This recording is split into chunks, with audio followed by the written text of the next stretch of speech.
Nicki and Drake. Nicki, Drake. And Nicki ain't even Tiger, relevant no Tiger, more. Shit, her Tiger, career's and- cooked. And yeah, Birdman. That's it. She turned into a crash out for the money. Conservative Party. She's cooked. Yeah, she out of here. My nigga Desi Banks too. He's cooked. Bro, What did he do? What happened with But that? That was left field. This is why when we say Hold on, what did shit, he do? He sold out? He supposedly is taking money from Israel to sneak in certain promotions and certain ads during his videos or on his Instagram, things of that nature. They're he's saying it's recruiting not agents. Yeah, he's They're saying it's recruiting not for the true. Mossad in Israel through his ad. Oh, wow. He's saying it's not true. He don't know what that is. But this is why when niggas say shit be that deep, it be that deep. Because a nigga influencing you or over here dancing and doing some shit, and he's sneaking Israel. He say some shit subconsciously. Now niggas is programming you and you don't even know. And that's why the little details matter. That y'all say, oh, that don't really matter. We could talk about that later. No, that matters. That matters. The things you think don't matter, that's what really matter. Why do you think they spend so much money on it getting put in your face? Because who would have thought? You know what I mean? Desi Banks, out of all people, is trying to recruit people. I just think it goes back to these people. Like, they do anything for the bag. I just think people don't care. That's all it boils down to me. People don't care how it's affecting them unless it's really bothering them. Outside of that, they looking at it like, hell yeah, y'all do some ads and give me the money. That's a fact. Right. Facts. It looked like Tate took the money. I even see some of the people he was cool with going in on him. Who's the Brazilian dude? Oh, yeah. He just said Tate was weak for blaming everything on SNEAKEO. So they went to Miami. They had this Avengers stream where all the fucking nerds got together on one stream. Myron, Nick Fuentes, the clavicular plant that they pushing Goofy. everywhere. They used him to SNEAKEO catapult. and the Tates, and they played Kanye's Hail Hitler song, and they got banned from every restaurant, every bar, basically every location in Miami. And the mayor of Miami called SNEAKEO and said, if you want to get unbanned, you have to publicly apologize. Now, since then, Tate done an interview, and they blamed it all on SNEAKEO.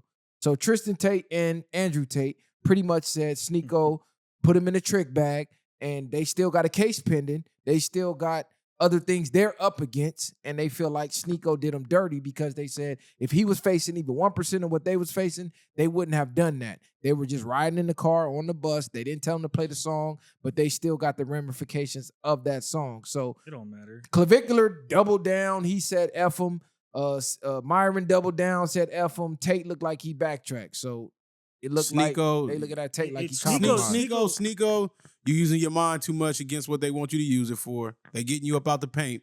That's all it is. Because if them was your solidarity brothers and all that, they would have stood tall with you and said, fuck Miami. But instead of that, they said, fuck you over a song that Kanye made. So just understand what you're dealing with. They replaced that with that dude that bro just talking about. That's who your replacement is. Brought him out, trying to show him the ropes, got you out the paint. Facts. SNEAKEO went and pulled up the video and pulled up Tristan dancing to it and shit.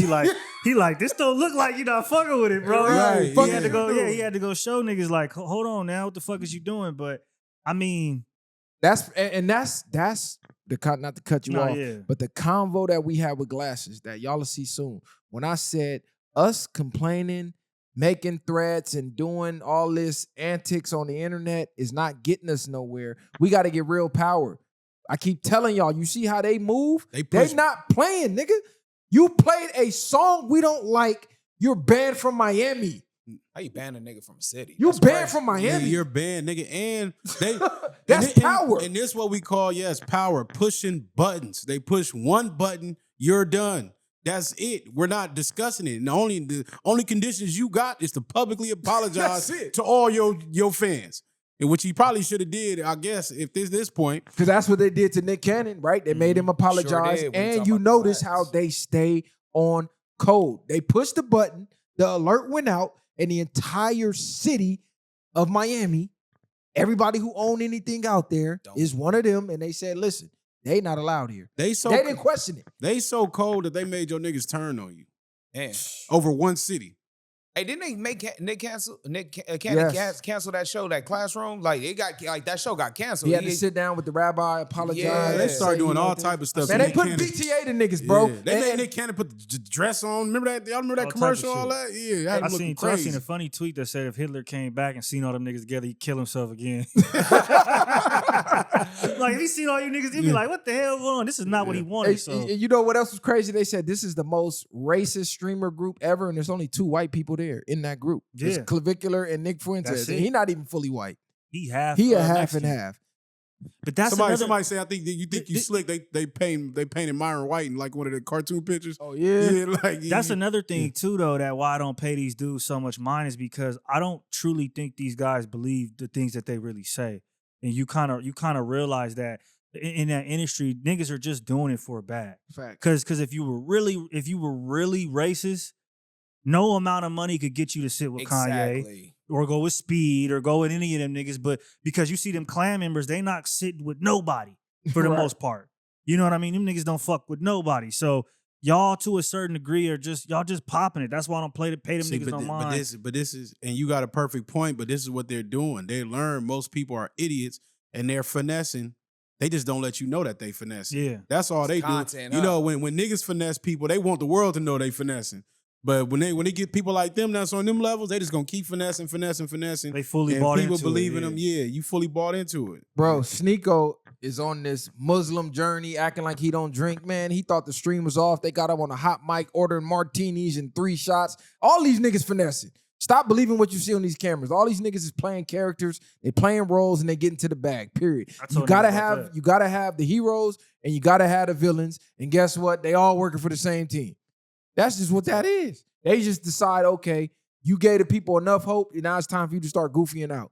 Right. Tate though, man, y'all the Tates. Damn, man, y'all niggas really did a 180 for real. That's what I will say. And it's more so Andrew.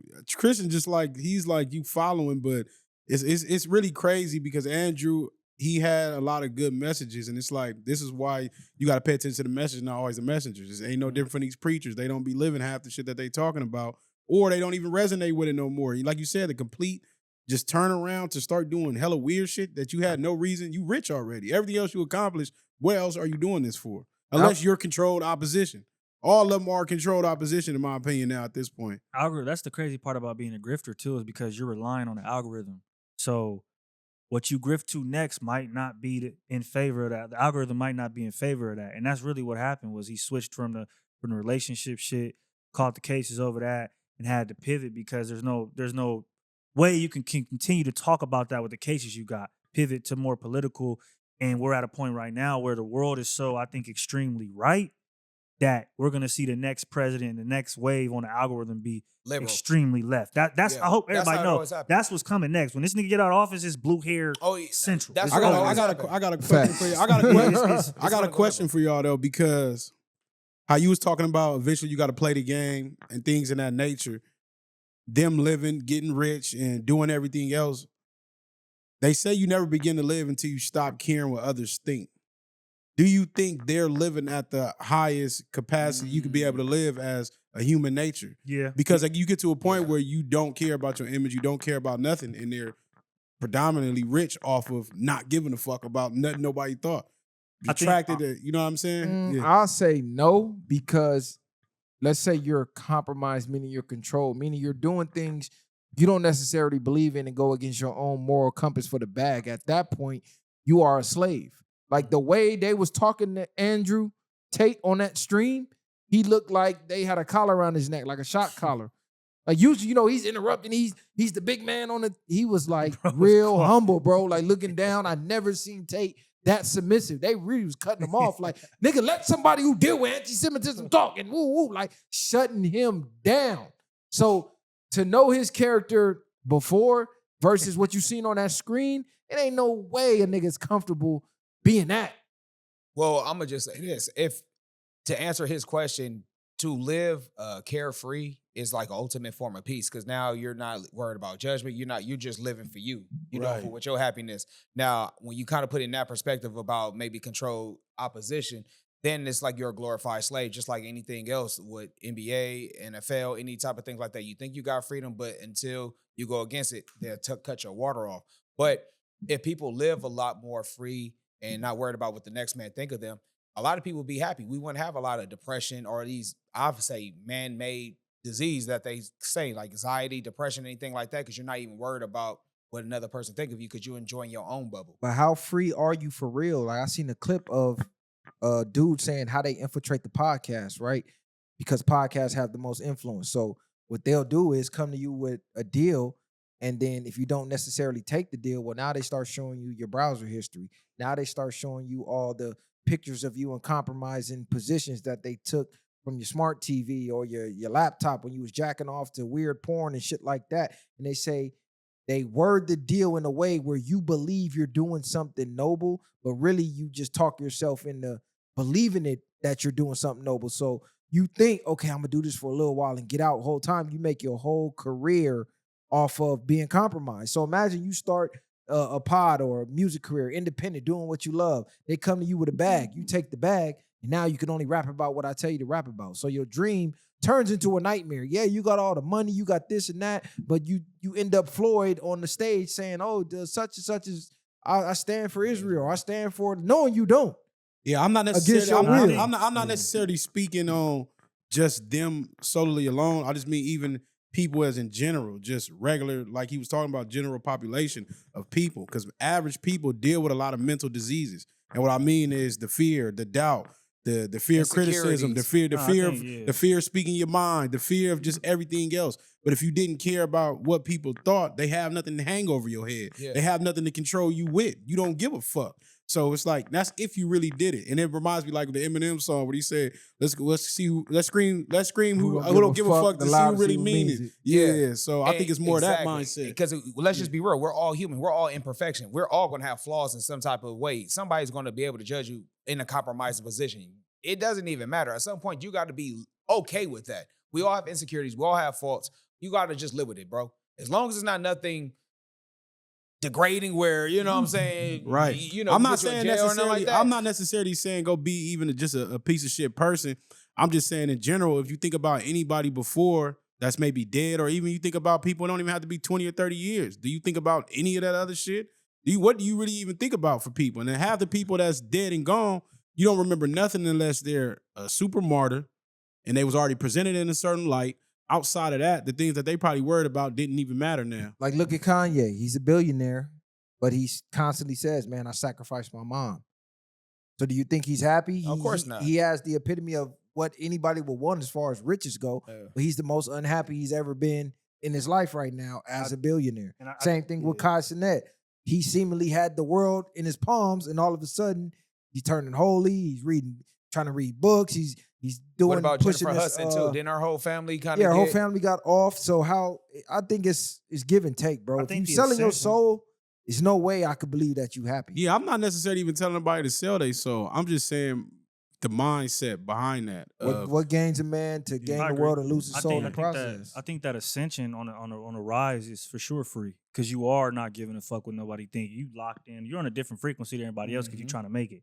So when you're not thinking about what other people saying, you doing it really for you and what you are trying to, message you're trying to put out, what you're trying to get out of it, I think that is freeing. But I do think once you get to that mountaintop of the industry, that's when it's like you got to come back down and play that game. Because even if you think you know people, and how much talent that's wasted because people care about what others gonna say about it, or you trash, so you'll never try to do no music, or you can never do a podcast, or you can never do this. Like, you got to think those people, I would think, that got to a point where they had to stop caring, because even us doing what we doing right now, people have a lot of shit to say, nigga. Oh, yeah. Nigga, you remember nigga was getting 1 to 3 views, nigga. Yeah. I'm saying, so a lot of shit was going. It was like, yeah, people are still gonna have faith, but then what you gonna do in them days where people going against what you doing, or people got a lot of shit to say about what you doing, or don't like it? Then I think that's where the resilience that mindset kicks in. Okay, yeah. I thought you was just talking about them. I don't mean this being controlled. I just gave, I was using them as an example, but I'm speaking in general. You got to stop giving a fuck with people. That's the only way to really make it. Is the art of not giving a fuck. We done had topics on that. There's a book on that. That is really the only way to really make it, is you gotta stop giving a fuck. Because if you're only worried about what other people think, you're gonna live trying to appease other people. And you can't appease everybody. It's impossible. Because you never be your true self. You're never gonna be your true self.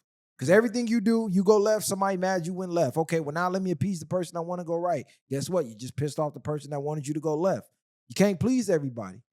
Yeah, I think more so. I just mean like strangers and outside people. Sometimes you can take constructive criticism, but then sometimes it has to come from people that you actually respect their mind or people you care about. I agree. Then now you can care about maybe what they think, and even then you still got to make the decisions on your own. But I think those should be your core people that you do care about. Yeah, I was. Hey, look, let me ask y'all a question. This nigga's up here. Hey, look. They're always doing some crazy shit with somebody Y'all talking. niggas crazy, cuz. Look.